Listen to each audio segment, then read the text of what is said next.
Alors, un bon dimanche à tous. Aujourd'hui, nous sommes le 25 mai de l'an 2025, donc ça me fait plaisir d'être là. Bienvenue à la prédication de l'Église baptiste en chemin. Donc, ça me fait plaisir d'être là ce matin. On est en personne, c'est-à-dire qu'on est en temps réel, mais sur Facebook Live, parce que l'Église en chemin doit tenir une rencontre spéciale, une rencontre de tous les membres sur Zoom. Donc, juste après cette présentation, cette prédication, donc c'est ce qu'on va faire. On va vous présenter une rencontre Zoom, mais que pour les membres de l'Église, dans laquelle on va prendre les avis de tous concernant notre projet avec l'Église baptiste roumaine. Donc, la suite des choses. Donc, je dis encore pour tous ceux qui font partie de notre Église, ne tardez pas, juste après la prédication, la réunion va commencer dans la minute qui va suivre sur Zoom. Pour le reste, ben, on vous souhaite la bienvenue. Je salue les frères et les sœurs qui sont en France, notamment dans le sud, là où on est allé il y a 2 semaines faire un séminaire. C'était vraiment béni. On vous salue. C'était un temps magnifique, merveilleux. Merci pour l'invitation encore. Je sais qu'on va se reprendre dans le temps de Dieu. Donc ce matin, en ce 25 mai, on fait une suite de la semaine dernière où il était question de piété. Comme je le disais, c'est un sujet qui m'intéresse, qui m'intrigue énormément parce que c'est pas un sujet sur lequel je me suis beaucoup attardé dans ma vie, dans mes 40 années de vie chrétienne. Oui, un peu ici et là, mais jamais au point de s'y arrêter sérieusement parce que la piété ne fait pas partie des grands sujets.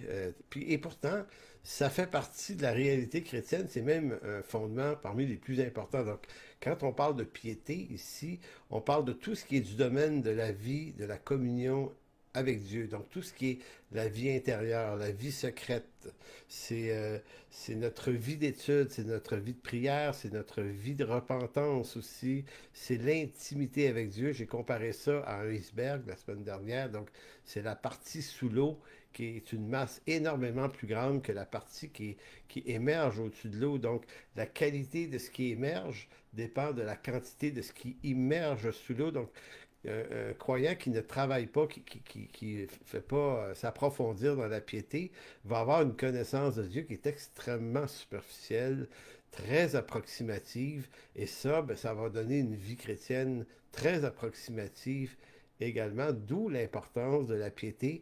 Donc, si je pouvais résumer la piété en une courte phrase, je vous dirais que c'est la vie intérieure et secrète rattaché à Dieu qui nous permet de rencontrer, de le connaître lui comme le seul vrai Dieu et connaître son caractère, connaître comment Dieu fonctionne, comment il agit, comment il parle dans l'Écriture. Donc, avoir une relation de proximité parce que c'est de cette relation-là que découle un ensemble d'actions et de décisions qu'on va prendre par la suite. Donc, je commencerai en introduction en vous disant, en vous lisant un texte qui va comme ceci. Parce que nous, chrétiens de notre génération, nous n'avons pas appris à persévérer avec calme, avec confiance, lorsque Dieu n'agit pas. Ben, ce qu'on va faire, c'est qu'on va essayer de remplir les vides. Hein? On va les remplir de nos bonnes idées, parce qu'on croit que c'est ce que Dieu s'attend de nous. C'est un peu comme si Dieu attendait patiemment que parmi nous se lèvent des héros et que ces héros feraient avancer la volonté de Dieu sur terre. On croit que Dieu compte vraiment sur nous pour qu'il se passe quelque chose. C'est un peu comme si Dieu dormait et c'est à nous de se réveiller et de le supplier de faire quelque chose et tout à coup Dieu va dire OK, puisque vous me le demandez, je vais le faire autrement, je ferai. Donc on a l'impression que Dieu a un dessein, mais son dessein est un peu flou et il est dépendant de nos bonnes intentions. Comment on appelle ça? Ben, on appelle ça le syndrome d'Abraham. En fait, j'appelle ça le syndrome d'Abraham. Ce que ça veut dire, et le syndrome d'Abraham, c'est peut-être le syndrome dont souffrent la plupart des chrétiens de notre siècle hyper pragmatique. Donc, ce que j'entends par le syndrome d'Abraham, c'est-à-dire, pour lui, Abraham, ça a consisté à aider Dieu à accomplir sa promesse en faisant un Ishmaël avec la servante Agar. Donc, vous vous souvenez que dans Genèse 12, Dieu lui promet une descendance. Évidemment, la descendance ne vient pas aussi vite qu'il l'aurait pensé, parce que dans notre pragmatisme à nous, Dieu te promet quelque chose, ça va arriver demain ou la semaine prochaine ou à tout le moins un enfant, une descendance d'ici au moins un an. Maintenant, il se passe de très longues années et il ne se passe rien. Et Abraham décide de... Il se dit, ben, peut-être qu'au fond, ce que Dieu veut dire, c'est qu'on devrait peut-être nous, ben, faire un enfant à gare, c'est permis dans nos traditions. Maintenant, non, non, Dieu allait faire arriver lui-même sa promesse en son temps.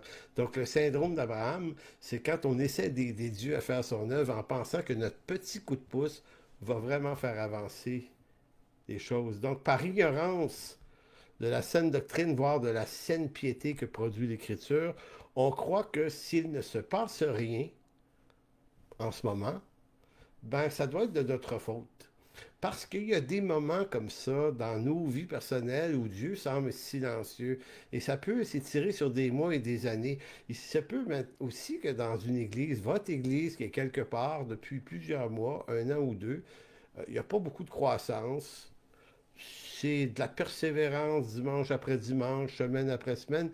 Et là, on se met à se dire, probablement qu'on a un problème parce qu'on dirait que Dieu agit pas en ce moment. Donc on pense que parce que Dieu agit pas à la manière dont on souhaiterait le voir agir, c'est donc que c'est de notre faute. On doit être charnel, il y a du péché dans notre vie, on n'est pas assez zélé, on prie pas assez, on fait... Effectivement, on ne fait jamais assez les choses, évidemment, mais ça, c'est l'histoire de toute l'Église depuis Jésus-Christ. On a l'impression que dans les siècles précédents, les églises étaient zélées, elles étaient en forme, tout le monde était spirituellement allumé. En fait, l'Église n'aura jamais été plus ou moins ce qu'elle est maintenant, c'est-à-dire plus ou moins instruite, plus ou moins zélée. Et la plupart du temps, ou généralement, quand il se passe quelque chose, c'est pas de la volonté des hommes que ça arrive, c'est de la volonté de Dieu. Donc, mais nous, on a de la difficulté à imaginer que Dieu, dans sa volonté, fait en sorte que des longs moments se passent sans que rien se passe. Et là, on se dit, ben, ça doit être de notre faute. On croit que c'est grâce à notre foi puissante que Dieu pourrait se mettre à faire arriver des choses, à accomplir des promesses. Et si rien ne se passe, ben, il va falloir nous faire des jeûnes, des prières et des soirées de réveil pour se réveiller nous en vue de réveiller Dieu. Ce qui est faux. Alors que dans l'Écriture, les longs moments de silence de Dieu n'ont rien à voir avec la paresse de ses serviteurs, mais tout à voir avec le fait que Dieu fait toutes choses bonnes en son temps. Mais nous, impatients que nous sommes, nous, on met des Ishmaël au monde, donc on fait arriver les choses, et les Ishmaël qu'on met au monde deviennent plus des problèmes et des embûches à l'œuvre de Dieu que des phénomènes aidants. Donc, il y a dans l'Écriture partout des longs moments. Abraham reçoit une promesse, il se passe des années et des années avant que Dieu accomplisse cette promesse. On revoit ça avec Moïse, même chose. Moïse, 40 ans plus tard, hein, les enfants d'Israël ont besoin d'un sauveur. Dieu envoie Abraham, envoie Moïse. Moïse tue l'Égyptien. Il se passe un autre 40 ans sans que rien ne se passe. Et nous, on se dit, il ne se passe rien parce qu'on n'est pas actif, on n'est pas assez zélé. C'est faux. Dans l'Écriture, Dieu agit autant dans les moments de silence qu'il agit dans les temps d'action. Il y a des 400 ans de silence de Dieu lorsque les Hébreux se retrouvent en Égypte. 400 ans de silence. Il y a également entre les derniers prophètes et la venue de Jésus-Christ un autre 400 ans de silence. Donc on doit être capable, et c'est la piété qui nous amène à comprendre ces choses, que Dieu agit aussi dans les moments de silence. C'est pas que Dieu s'est endormi, c'est que ça fait partie du dessein de Dieu, ces longs moments. Et si c'est vrai pour Israël, c'est vrai pour l'Église, ça peut être vrai pour notre Église, ça peut être vrai pour nous individuellement. Donc, il faut arrêter de paniquer. Donc, par ignorance de la sainteté, on croit que c'est de notre faute. Voyez-vous? C'est pour cette raison qu'il y a autant de faux prophètes qui profitent de la situation, qui nous bombardent de messages culpabilisants et qui nous proposent, dans certains cas, des week-ends ou des soirées de réveil parce qu'on croit que l'œuvre de Dieu commence par notre foi, par notre zèle. Or, dans l'Écriture, le zèle de Dieu agit toujours en son temps pour accomplir tout ce que sa volonté à lui exige. Et je vais revenir sur les faux prophètes, ce que j'appelle souvent les nouveaux vendeurs du temple, parce que eux profitent de votre impatience. Hey, vous vous dites, il me semble qu'il ne se passe rien dans ma vie, c'est assez tranquille ces temps-ci, Dieu n'agit pas. Si Dieu était dans ma vie, il devrait agir tout le temps. Donc, un prophète ou un faux prophète ou un vendeur passe une annonce, venez ce week-end, réveil, on va vous imposer les mains, on va vous donner un boost du Seigneur, vous allez voir, ça va repartir la machine. Écoutez, ce sont des charlatans, en réalité, qui ne comprennent pas le dessein de Dieu selon l'Écriture. Donc, ils s'inventent une façon d'interpréter la situation. Donc, je vais vous demander de tourner dans Ézéchiel 36. On va lire un court texte qui parle de la nouvelle alliance. Ézéchiel 36, 25, qui dit « Je répandrai sur vous une eau pure ». Ça, c'est une prophétie qui annonçait la venue du Messie. Donc, la mise en place de la nouvelle alliance. Je répandrai sur vous une eau pure et vous serez purifiés. Je vous purifierai de toutes vos souillures et de toutes vos idoles. Je vous donnerai un cœur nouveau. Je mettrai en vous un esprit nouveau. J'ôterai de votre cœur le cœur de pierre. Je vous donnerai un cœur de chair. Je mettrai mon esprit en vous et je ferai en sorte que vous suiviez mes ordonnances et que vous observiez et pratiquiez mes lois. Très intéressant comme texte qui annonce la venue du Messie. Maintenant, le verset 27 dit « Je ferai en sorte que vous suiviez mes ordonnances ». Certains légalistes vont dire « Donc Dieu, par son esprit, t'amène à une obéissance parfaite de la foi et de la loi ». En fait, le mot « ordonnance » dans le texte hébreu ne fait pas référence à une ordonnance au sens légal du terme, mais aux prescriptions et aux décrets de la volonté de Dieu. En d'autres mots, Dieu avait promis à Abraham par ordonnance et par décret qu'un fils devait venir au monde de lui et sa femme Sarah. Eh bien, de ce décret divin, c'est une ordonnance de Dieu qui allait s'accomplir. Donc, je ferai en sorte que vous suiviez. C'est comme si Dieu disait, quand moi je décrète qu'une chose arrive, elle va arriver non pas à cause de toi et de ta foi, mais à cause de mon ordonnance. Dieu est souverain.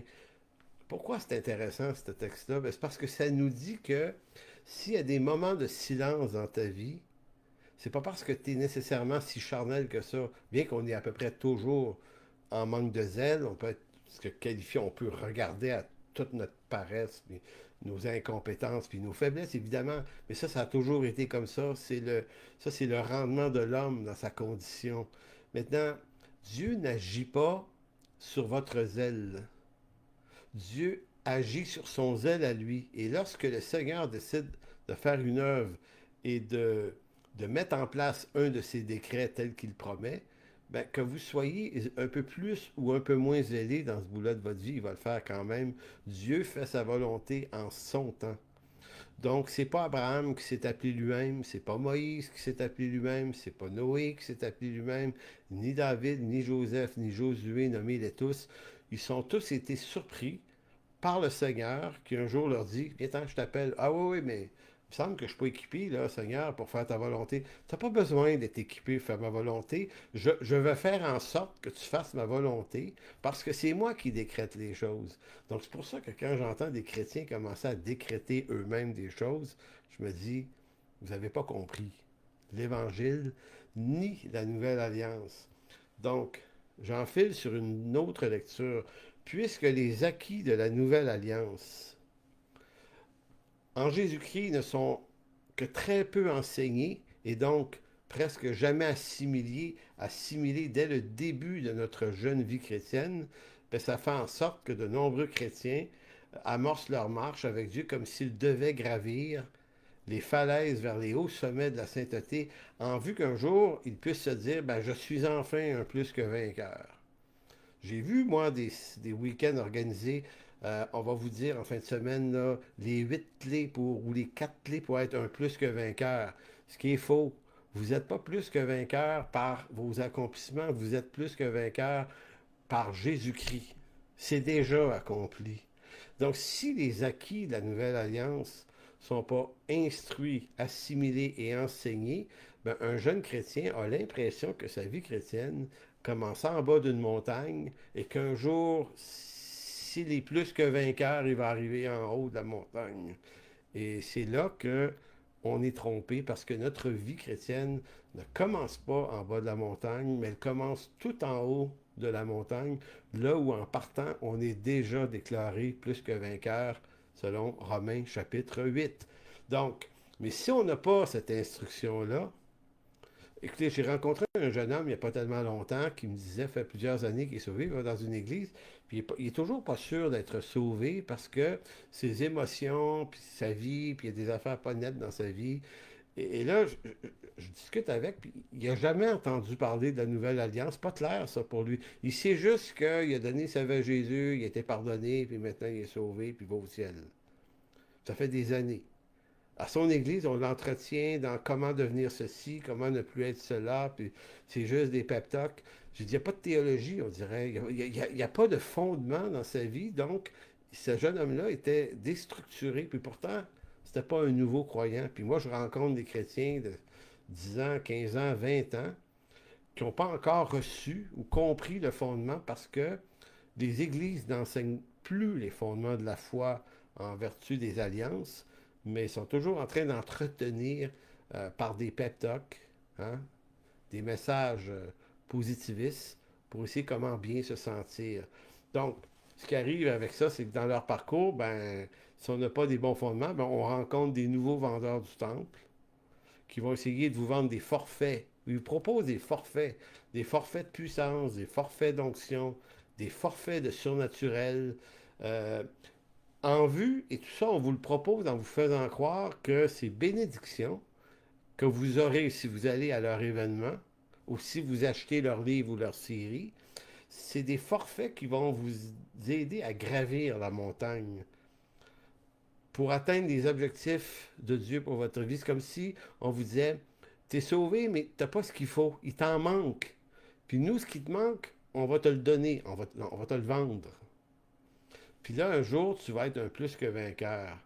Or, celui qui reçoit dès sa jeunesse, dès qu'il est sauvé, celui qui reçoit les acquis, la compréhension d'une théologie de la nouvelle alliance, sait que sa vie chrétienne ne débute pas en haut, mais en haut de la montagne. Le point de départ de la vie chrétienne, c'est la victoire suprême de Jésus-Christ à la croix, qui nous déclare plus que vainqueurs avant même que nous ayons fait un seul pas dans notre destinée. Parce que notre destinée est en celui qui nous a déjà ressuscité des morts. Tu ne peux pas être plus en haut de la montagne que d'être un ressuscité en Jésus-Christ. Mais non, on va vous dire qu'il vous manque des choses. Les prédicateurs de gloire, des faux prophètes vont vous dire qu'il te manque quelque chose. C'est ça ton problème. Voyez-vous, ils vont vous dire, nous, on a des secrets pour renverser les forteresses. Écoutez, je vois ça passer, des séminaires sur s'élever plus haut dans la gloire de Dieu. Recevoir un nouveau baptême pour une plus grande plénitude de Dieu. Une nouvelle onction et une nouvelle effusion de l'esprit dans ta vie. On a ça pour toi. Comment vivre le surnaturel à tous les jours. Écoutez, celle-là est forte. J'ai vu ça plusieurs fois passer des dernières années. On vous dit, tu vas venir à notre séminaire, on va prier pour toi, puis tu vas avoir la capacité de vivre du surnaturel à tous les jours. À tous les jours. Écoutez, Abraham et Sarah, là, ils ne vivaient pas de surnaturel à tous les jours, puis c'est un des personnages bibliques les plus importants. Il a reçu une promesse en Genèse 12, elle a été transmutée en alliance en Genèse 15. Pour le reste, Abraham allait guerroyer ici et là. Il n'y avait pas d'apparition générale à tous les jours du Seigneur. Il s'est passé des années, il se passait tellement rien. Puis un jour, il n'y a pas quelqu'un qui est allé voir Abraham et Sarah pour leur dire, écoutez, vous avez besoin d'un boost de l'esprit. Vous avez besoin là, comme une nouvelle onction pour vivre le surnaturel à toutes les semaines. Et si vous vivez ça, Abraham et Sarah, peut-être que vous allez réussir à avoir cet enfant-là. Non, ça n'existe pas, ni dans l'Ancien, ni dans le Nouveau Testament. C'est des vendeurs du temple qui vous proposent ça. Dans la réalité de l'esprit, de la parole de Dieu, on marche avec Dieu, il y a des bons, puis il y a des mauvais moments, puis il y a des longues périodes où il ne se passe rien. Et la foi, c'est de rester calme et confiant avec Dieu. Donc, si on vous invite à des soirées de réveil, depuis le temps qu'on fait des soirées de réveil, il devrait y en avoir des réveils, mais il n'y en a aucun. Maintenant, c'est pas parce qu'on est charnel et qu'on ne sait pas comment lui demander. C'est pas parce qu'on ne crie pas assez fort dans nos louanges ou dans nos prières. C'est parce que les réveils sont un fait de l'action de Dieu en son temps. C'est Dieu qui les fait arriver quand il le veut. Puis quand il ne les fait pas arriver, ben il n'y en a pas. Puis quand il n'y en a pas, qu'est-ce qu'on fait? Parce que ta main trouvera utile à faire, fais-le. On marche avec Dieu, on est fidèle, on s'encourage, on s'édifie. Donc, le mauvais point de départ, c'est ça et si je parle de ce sujet-là, c'est toujours en rapport avec la piété. Je suis en train de nous dire, je suis en train de me dire que la saine piété, qui est une relation solide, profonde dans l'Écriture avec Dieu, vient probablement nous affranchir des vendeurs du temple. Parce que la saine piété nous fait comprendre comment Dieu est et comment il fonctionne. Donc c'est là qu'on comprend que la vie chrétienne ne commence pas en bas, mais en haut de la montagne. L'apôtre Pierre disait dans sa seconde lettre, 2 Pierre 1, 3 et 4, écoutez comment c'est dit, il dit comme sa divine puissance nous a donné tout, pas presque tout, elle nous a donné, on pourrait dire en partant, là, tout ce qui contribue à la vie et à la piété par le moyen de quoi? Par des soirées de réveil? Non, par le moyen de la connaissance de celui qui nous a appelés par sa propre gloire et par sa vertu, lequel nous assure de sa part les plus grandes et les plus précieuses promesses, afin que par elles vous deveniez participants de la nature divine en fuyant la corruption qui existe dans le monde par la convoitise. Je ne sais pas si vous lisez comme moi, mais tout est pourvu. Quand tu es sauvé, tu reçois tout. Tu connais pas tout. Là, il faut être instruit. Hein? Le Seigneur Jésus a dit à ses apôtres, maintenant, là, instruisez-les à observer tout ce que je vous ai prescrit. Ben oui, mais il ne nous manque pas d'éléments qui nous permettraient de vivre les richesses, les plus précieuses promesses. Et quand l'apôtre Paul, Pierre ici dit en fuyant, le verset, la déclaration en fuyant au verset 4, ne dit pas que les plus précieuses promesses vous seront acquises seulement si vous arrivez à fuir la corruption qui est dans le monde. Non, ce verset dit plutôt que l'accomplissement des précieuse promesse de Dieu vous libère éternellement de la corruption. Donc, c'est comme parce que vous avez été sauvés, rachetés par Dieu, Dieu vous fait échapper à la corruption. Le mot fuir dans le grec, là, le verbe, c'est échapper, en fait, aussi.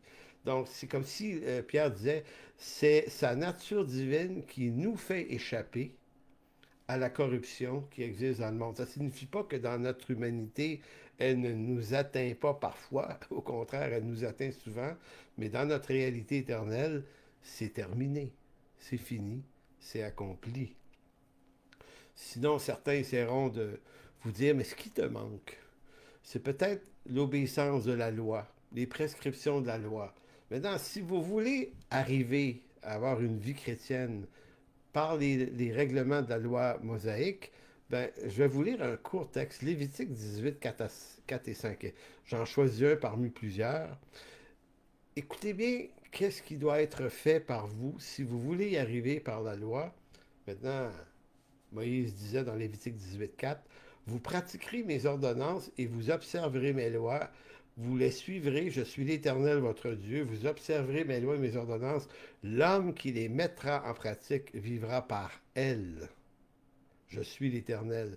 Retenez, l'homme qui les mettra en pratique vivra par elles. Maintenant, on sait que Dieu n'a pas donné ça pour que ça fonctionne, mais pour prouver que ça ne pourrait jamais fonctionner, l'homme ne sera jamais justifié devant Dieu par la loi. La loi, c'est le ministère de la condamnation, c'est le ministère de la condamnation à mort. Mais si l'homme veut essayer, si tu veux essayer, vas-y. L'homme qui mettra en pratique la loi vivra par elle. Ça, c'est comment nous parle la loi. Maintenant, comment nous parle l'alliance de la grâce? Allez dans Jean 6, 56 et vous allez voir la différence entre les deux alliances, elle est énorme. Donc, comment nous parle l'alliance en Jésus-Christ? Jésus avait dit, celui qui mange ma chair et qui boit mon sang demeure en moi et je demeure en lui. Comme le Père qui est vivant m'a envoyé et que je vis par le Père, ainsi celui qui me mange vivra par moi. Évidemment, c'est pas une invitation au cannibalisme ici, parce que ça, évidemment, quand on lit ça, la première fois, ben, le coudon, c'est donc bien violent comme verset. En fait, boire mon sang et manger mon corps est en référence à l'expiation de l'agneau immolé à la Pâque. Souvenez-vous que dans Exode 12, ils ont immolé un agneau, ils ont mangé sa chair, ils ont mangé l'agneau. Donc, ils ont fait de cet agneau quelque chose qui était en eux. Donc, Jésus est l'agneau de Dieu. Donc, il ne dit pas de le tuer, de le manger lui, mais il reprend la figure de l'agneau immolé en Genèse 12 pour nous dire, si vous mangez ma chair et buvez mon sang, ben, vous allez vivre. Donc, c'est de cette façon-là que vivre. Bon, regardez. Le verset, c'est comme le Père qui est vivant m'a envoyé et que je vis dans le Père. Ainsi, celui qui me mange vivra par moi. Je veux vous faire remarquer la différence. Lévitique 18,5, celui qui met ces choses en pratique vivra par elle, la loi. Celui qui mange mon corps vivra par moi. Donc notre vie ne vient pas de notre obéissance à la loi, mais elle nous vient d'avoir été mis dans le corps de ceux pour qui le Christ est l'agneau immolé. Donc c'est pour ça qu'il n'y a aucune montagne à gravir. Il n'y a aucune montagne à gravir. On est déjà parfaitement justifié, pardonné en lui. Colossiens 2, 9 à 19, 9 à 12, pardon. C'est un autre texte qui, dans la version qu'on lit habituellement, nous dit on a tout pleinement en lui. Moi, je vais vous lire la version Sommaire et non pas la seconde. Donc, Colossiens 2, 9 à 12 dans la Sommaire, car c'est en lui, c'est dans son corps qu'habite toute la plénitude de celui qui est en Dieu. Et par votre union avec lui, vous êtes pleinement comblés. Vous êtes pour ça que je disais la seconde, on va dire vous avez tout pleinement en lui. La Sommaire dit vous êtes pleinement comblé. Le mot pleinement, là, c'est plériou dans le grec. Plériou veut dire vous êtes plein à rabol, à rabord. Vous êtes plein, plein, plein. Donc, par votre union avec lui, vous êtes comblé car il est le chef de toute autorité et de toute puissance. C'est aussi dans l'union avec lui que vous avez été circoncis, non d'une circoncision opérée par les hommes, mais de la circoncision que demande le Christ, qui consiste à être dépouillé de ce qui fait de l'homme livré à lui-même. Vous avez été ensevelis avec le Christ par le baptême, et vous aussi, dans l'union avec lui, vous êtes ressuscités avec lui par la foi, en la puissance de Dieu qui l'a ressuscité des morts. Euh, Allez relire ce texte-là aujourd'hui ou demain ou après-demain. Allez réfléchir à ce que ça dit. En d'autres mots, quand quelqu'un vous dit qu'il vous manque quelque chose, il vous manque une bénédiction, un baptême, une onction, une puissance, un revêtement de ceci ou de cela, ben, vous êtes devant un ignorant qui ignore que vous avez déjà tout pleinement en lui. Peut-être que le problème qu'on peut avoir, c'est on ignore ce qu'on possède parce qu'on ne veut pas étudier l'Écriture. On veut des zappings de l'esprit rapide, mais on ne veut pas étudier l'Écriture. C'est pour ça que je vous disais, on doit étudier, on doit comprendre, on doit se mettre à l'école pour apprendre la parole. Donc, ce n'est pas le manque de zèle qui manque généralement aux chrétiens. Ce qui leur manque, c'est la connaissance de Dieu par sa parole. Nous n'avons pas appris à marcher avec Dieu dans les moments d'attente parce que nous croyons que Dieu nous appelle à développer des stratégies efficaces pour aider Dieu à faire son œuvre le plus efficacement possible. C'est pour ça que nos églises, des fois, ont tellement de projets qu'on s'en épuise. Parce que la piété ne fait pas partie de notre équation, on alimente nos églises de projets que j'appelle ici des Ishmaël, pour faire arriver ce que nous croyons être le dessein de Dieu selon notre conception humaine. Donc, nous trouvons une Agar ou des Agar et nous leur enfantons des Ishmaël ici et là, en vue de se créer l'illusion que nous portons des vrais fruits à la gloire de Dieu. Mais tout ça, c'est bien souvent une chimère. Or, les acquis de la nouvelle alliance devraient nous affranchir, devraient nous protéger aussi des vendeurs du temple. Car la connaissance de Dieu, elle, alimente nos cœurs dans la saine piété, la saine doctrine. Et ce que ça vient faire, ça vient tranquilliser nos âmes dans le repos de Christ. Ce qui fait que même s'il y a des moments où il ne se passe pas vraiment grand-chose, on est capable de se reposer dans le fait que le Seigneur est là et qu'il agit quand même, et que ça ne veut pas dire que notre vie avec Dieu est en train de mourir. Ça ne meurt pas, cette vie-là.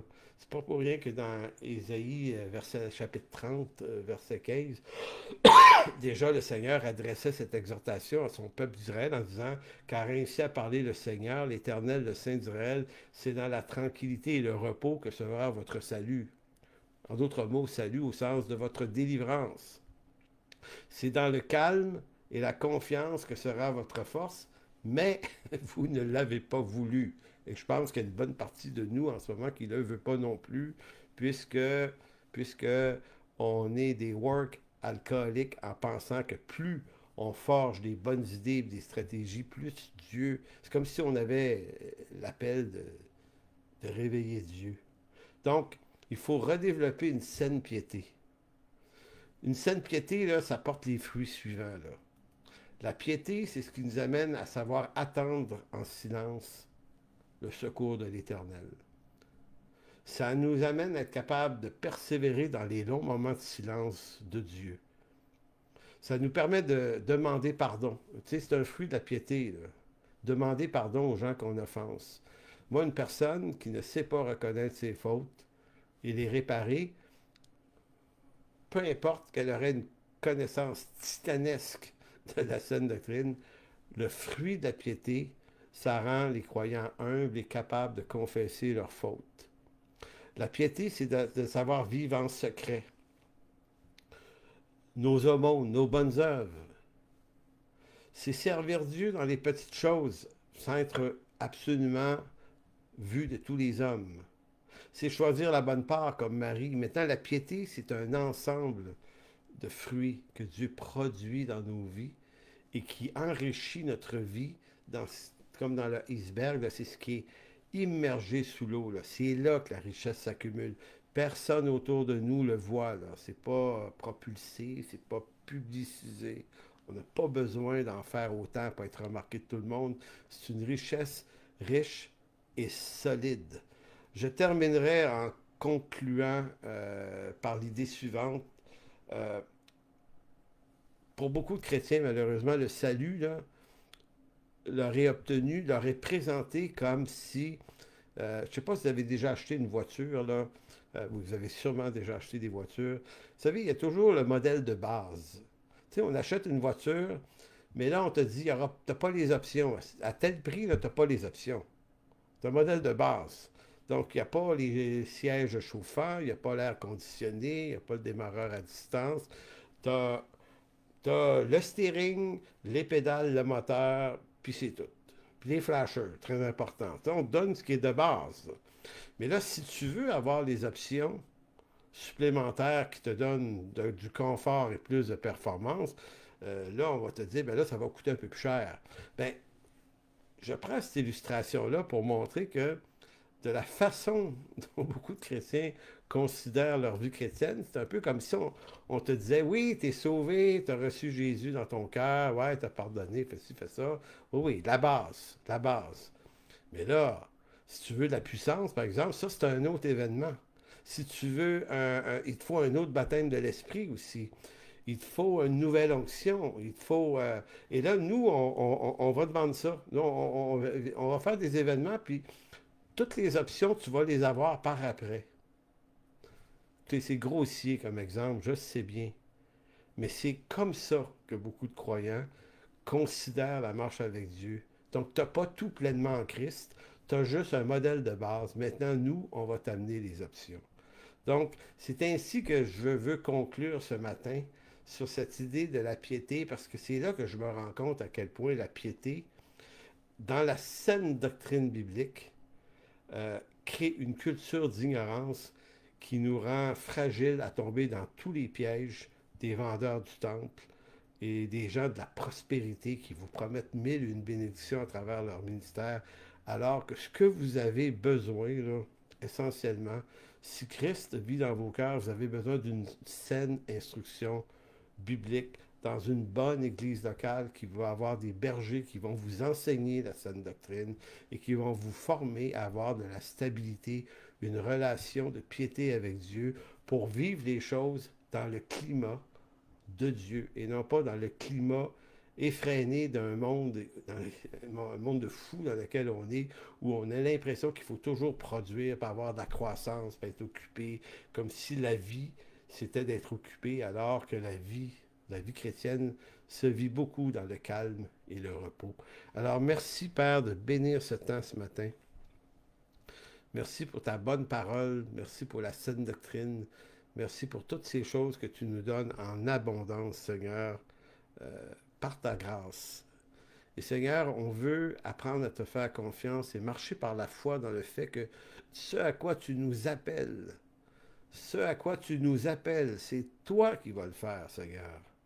C'est pas de notre zèle que tu as besoin, Seigneur, c'est de notre attente, c'est de notre écoute, c'est de notre calme, c'est de notre foi dans le fait que tu es ce Dieu vivant qui agit et qui accomplit parfaitement tout ce que ta volonté exige en ton temps. Alors merci de bénir cette journée précieuse. Merci mon Dieu. Amen. Donc voilà, c'était pour aujourd'hui la prédication de l'Église en chemin. Donc pour les membres de l'Église en chemin, vous vous rendez sur le réseau Zoom habituel. On va tenir une rencontre spéciale aujourd'hui. Vous êtes déjà au courant d'ailleurs. Donc on se revoit là dans une minute et quart, pas plus. Donc portez-vous bien tout le monde. Au revoir.